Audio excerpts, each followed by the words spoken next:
This is episode 251 with Camille Roney. And welcome back to the Prepped and Polished podcast. This is your host, Alexis Avila, founder and CEO of Prepped and Polished in Wellesley, Massachusetts. But we work with you anywhere in the world, online, or if you're around here, this neck of the woods, you can see us in person.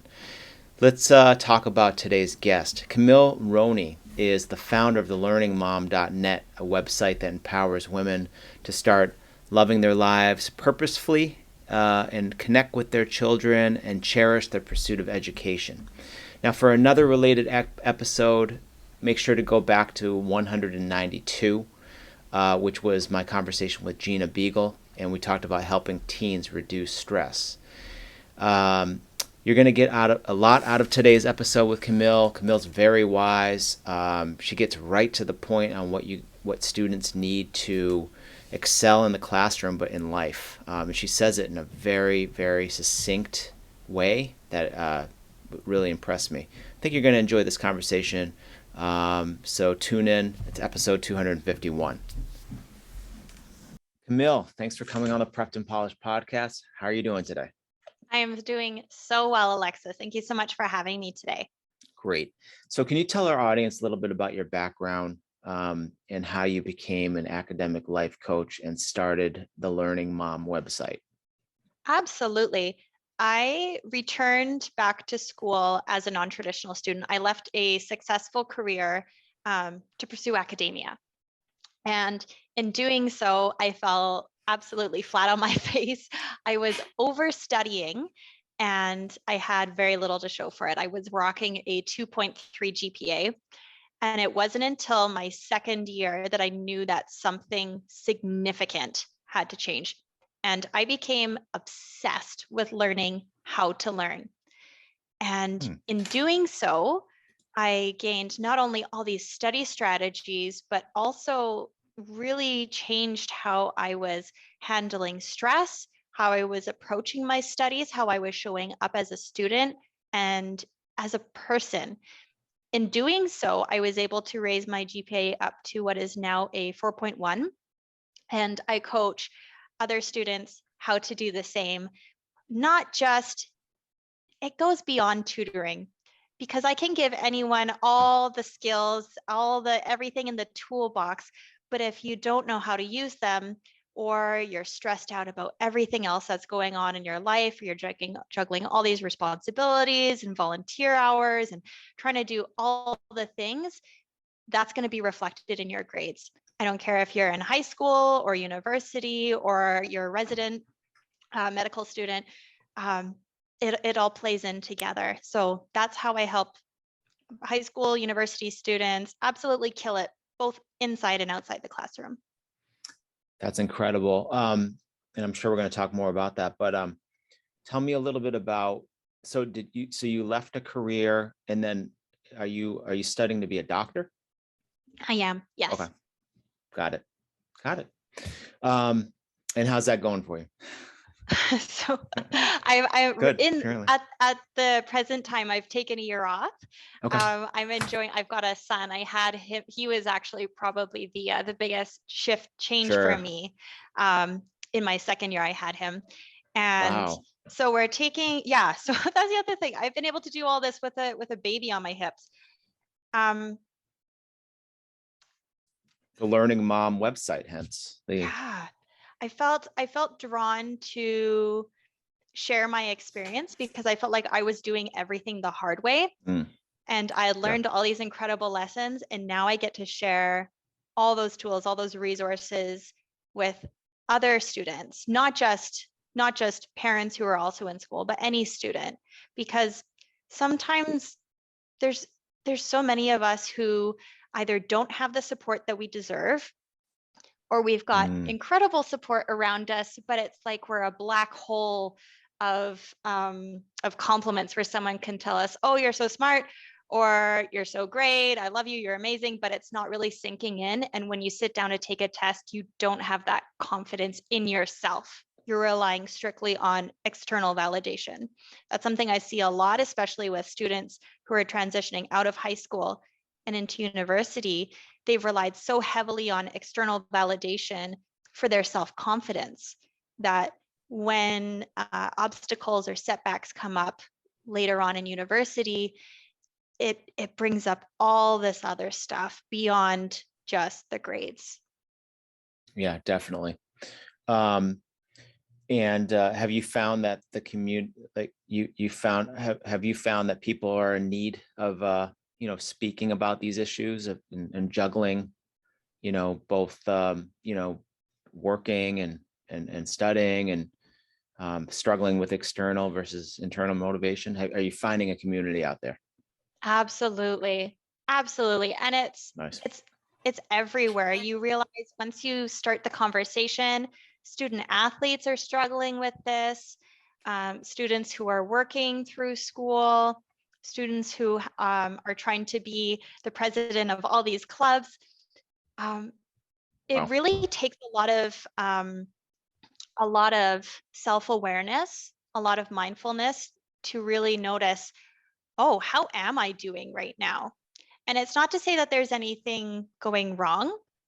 Maybe you're taking on a lot and it's a ton of fun, and that's great. And maybe we just need some help rescheduling things so that you can fit everything that you want to in the same 24 hours that everyone else has. Other times it's a bit deeper than that. Definitely. And what types of services do you provide?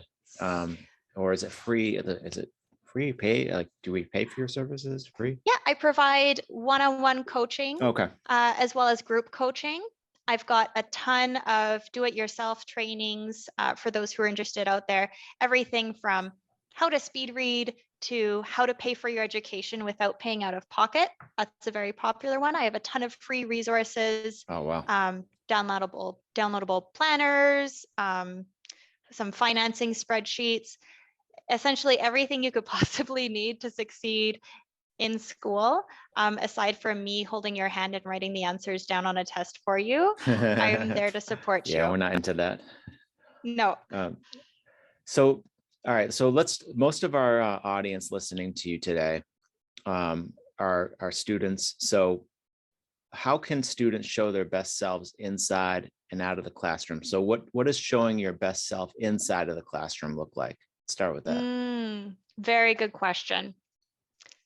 A practice that I like to use is imagine the future version of yourself, the person who you are so excited to become. Imagine what they already have going for them. Do they have incredible support? Do they have unshakable confidence? Are they intelligent? Do they ask good questions? Get really start getting, you start with the broad and you get very, very specific. Do they dress a certain way? Do they help their peers? Do they show up for office hours? Imagine the most idealistic version of yourself and start showing up as that person. Even if you don't have the confidence yet, Wow. you can it's like role playing or acting. Like it's like you get to pretend to be somebody else, but that other person is you. It's the future version of you. So that's one of the ways that you can start showing up as the best version of yourself in the classroom. And one of the obstacles that I find students face when they're trying to embody that, they're like, yeah, but physics is still hard or biochem is still hard, is just entertain the thought for a moment that the version of you who aces this next midterm, who is super productive in this study session, imagine that is possible for you. You don't have to believe that it's going to happen or that you're going to get 100%, but is it possible? Is it possible for you to have fun in this class? Is it possible for you to be interested in this next sentence in your textbook? Yeah, it's possible. Once you start, massaging, appreciating the thought that it's possible, you open up the doors for more. Great. So I love it's almost like an attitude switch too. I mean, we're so negative with each other, with ourselves, to say, there's a chance, it's possible, could be the difference between failing and succeeding. Yeah, it doesn't have to be so dichotomous, so all or nothing. So what about your best self out of the classroom? What does that look like?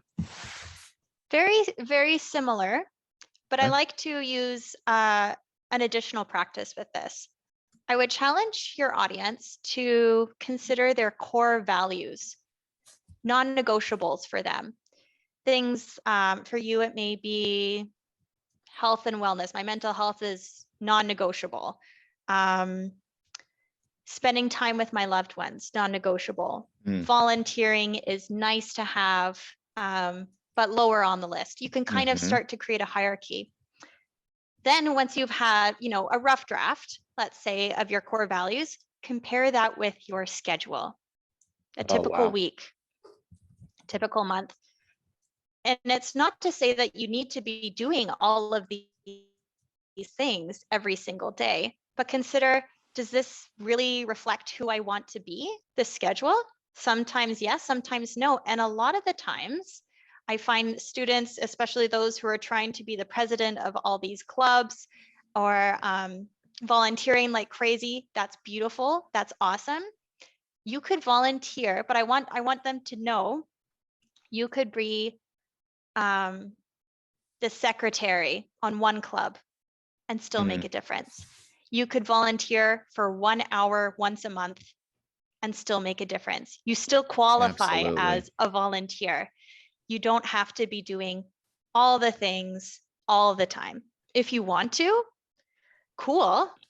Um, that's possible, as we said earlier. Um, but you don't have to make it so hard on yourself if it's costing you your sanity, your academics, and fun. That's awesome. Comparing the two and making sure they're aligned. Um, I just want to go back to inside the class because I was really interested in this. But like I know yourself, you skyrocketed your GPA. So can you tell us just a couple tips on students who are trying to get that 4.0 when they're maybe down in the dumps and around, not doing that?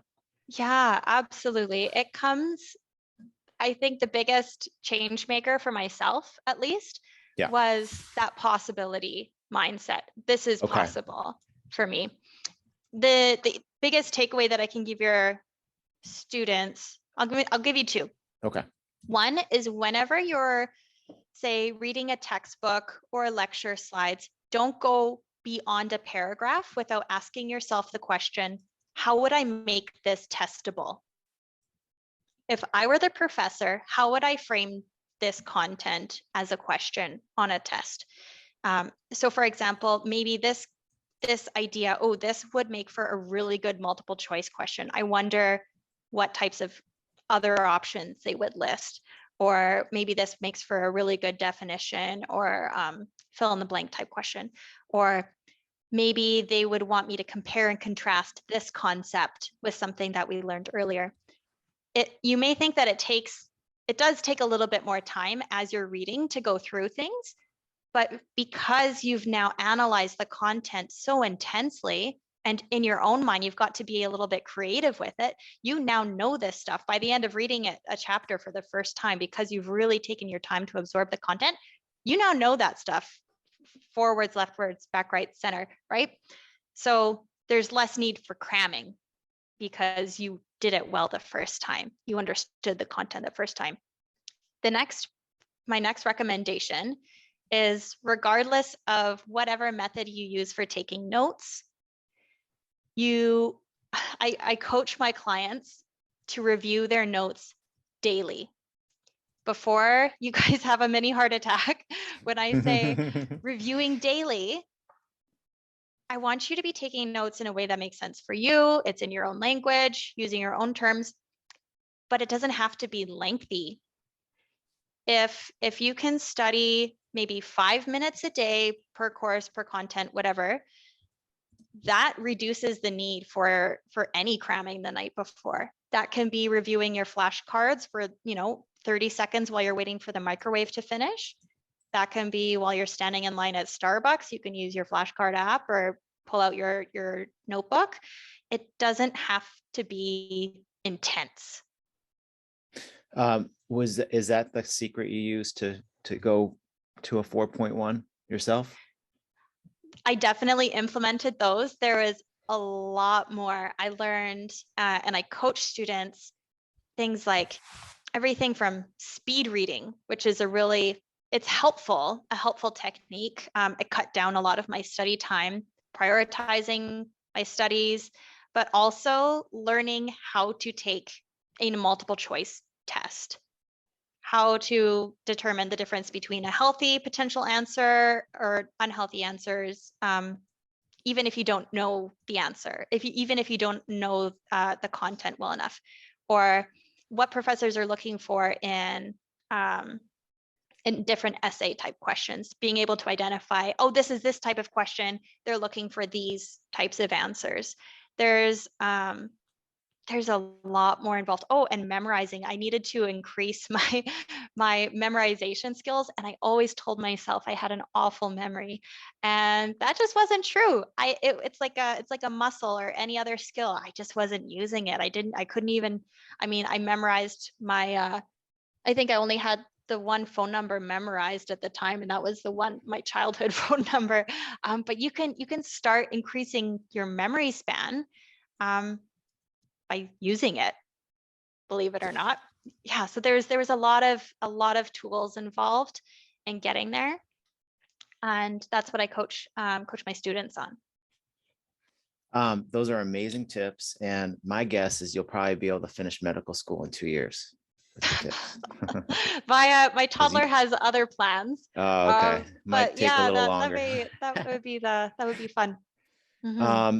What about shy kids? Like, what about kids who really struggle with confidence, self-esteem issues? How would they be able to apply some of your advice, and how to, they can't necessarily just kind of snap their fingers and they got the confidence, but does it just take a little longer to work with them? Is it maybe a different skill set? Oh, such a good question. Such a good question. Something that I would encourage them to look for are examples in their life where they're already successful, where they're already doing well. They're just not acknowledging or appreciating how well they're already doing. That's a huge step, is noticing, for one, you're already an amazing individual, one, because you exist, and two, because you are where you are in your life right now. That's beyond what a Absolutely. lot of people can accomplish. I would like True. to encourage them also. I kind of introduced the idea of the alter ego, where you have like this idealistic version of themselves. It's also a fun experiment to try and consider your arch nemesis. Imagine giving them a name, like where did they come from? What do they look like? And I want you to assign them some superpowers. And I'm not suggesting like lame-o superpowers that you would give someone who wasn't helpful. But the idea is this Nemesis. this nemesis, thank you. This nemesis currently has powers over you. For example, they may be able to fast forward time. So you sit down with the full intention of, I'm going to get all this stuff done. And you sit down and, oh, shoot, the nemesis took over. Somehow it's 2 hours later and all I've done is scroll on my phone. Or maybe they can mute your voice. So you want to say something in class, but you're scared to, or you're worried about what other people think. Because you've got this little arch nemesis, you can blame them. Just blame them for all those what's coming up for you, and you can really acknowledge that that's not you. You're not those actions. Yes, those are behaviors that you may have done before, but that doesn't mean anything about you as a person, as an individual. And I would also encourage them to appreciate that there's nothing wrong with being shy or being quiet. There's nothing wrong with that. And if they wanted to, maybe we could leverage that as their superpower in some way. That's incredibly insightful advice. Wish I knew that back when I was a teen. That's awesome. Okay, so let's I just wanted to find out how we can best get in touch with you and work with you and read your articles. Yeah, anyway, I'm most active on Instagram. Anyone can find me there. My handle is The Learning Mom. And any students who are looking for some one-on-one coaching can find me. My group coaching program is you can find it at nontradaccelerator.com. And I'll provide some links directly to the one-on-one Great. coaching pages. And there's a page here as well for your parents if you're interested in having the discussion with them. But there's so much support out there for anyone who is either struggling or is already killing it but wants to do even better. There's tons of resources out there, and I'm here to help. Amazing. I'm really glad I had this conversation with you. Before we go, any advice for teens, preteens, teens listening today who are getting ready for independence into young adulthood? Beautiful question. Beautiful question. Try everything. You don't have to like it, but you're gonna discover so much beauty, so much fun, so many fun experiences that you get to laugh at later on in your life. And just go for whatever sounds like fun and interesting to you. It's going to be such a fun journey. And please, please don't let any inner voice inside that's nagging you or restricting you from stopping you. You can acknowledge it, say, thanks, inner critic. Your opinion is noted. I'm going to go do it anyway. Within reason. Please don't jump off of cliffs. That's not what I'm recommending. Yeah, absolutely. And just go have fun and discover you. You get to make up who you are. You get to decide who you get to be. Fantastic. Well, Camille, I hope you can come back on the show. This is exactly what we needed. Thanks for coming on the Prep to Polish podcast, and have a wonderful day. Thank you so much, Alexis. You take care. Now, this wraps up our show today. This is episode 251 with academic life coach Camille Roney. To work with Camille, go to thelearningmom.net. And for another related episode, go to episode 192 with Gina Beagle on helping teens reduce stress. To access today's episode 251 and all of our podcast episodes, just make sure to go to preppedandpolished.com/podcast, or you can go to soundcloud.com/preppedandpolished. It's up to you. This will also be on YouTube. Thank you for joining us on the Prepped and Polished podcast. Now go out there and take control of your education.